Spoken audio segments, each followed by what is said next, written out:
আমরা সাধারণত সাদা লবণ ব্যবহার করি, কিন্তু জানেন কি ভারতের আয়ুর্বেদে বহুল ব্যবহৃত এক বিশেষ লবণ আছে যার নাম কালা নমক বা ব্ল্যাক সল্ট, আমরা যেটাকে বিট লবণ হিসেবে চিনি। আজকে জানবো এটা কিভাবে তৈরি হয় আর কেন এটা এত জনপ্রিয়। বিট লবণ হলো হিমালয়ের প্রাকৃতিক খনিজ লবণ।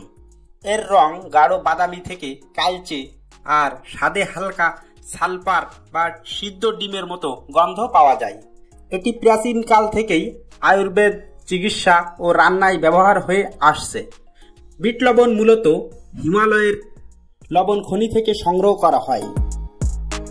এরপর ঐতিহ্যগতভাবে এটি হার্বস, বীজ, চারকোল এবং অল্প হরিতকি দিয়ে বড় চুল্লিতে গরম করা হয় প্রায় 800 থেকে 900 ডিগ্রি সেলসিয়াসে।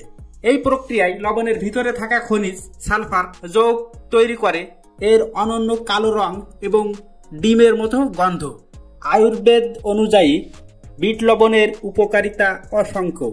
হজম শক্তি বাড়ায়, গ্যাস ও অ্যাসিডিটি কমায়, সোডিয়াম কম থাকায় ব্লাড প্রেশার রোগীদের জন্য তুলনামূলক ভালো, শরীরকে ডিটক্স করতে সাহায্য করে। খনিজ উপাদান যেমন আয়রন, ম্যাগনেসিয়াম, সালফার ইত্যাদি সরবরাহ করে। বিট লবণ সাধারণত ব্যবহার করা হয় ফলের চাট বা সালাদের সাথে, পানীয়তে যেমন লেমন, জালজিরা, আয়ুর্বেদিক ওষুধে, এমনকি ভেগান রান্নায় ডিমের বিকল্প স্বাদ আনতে।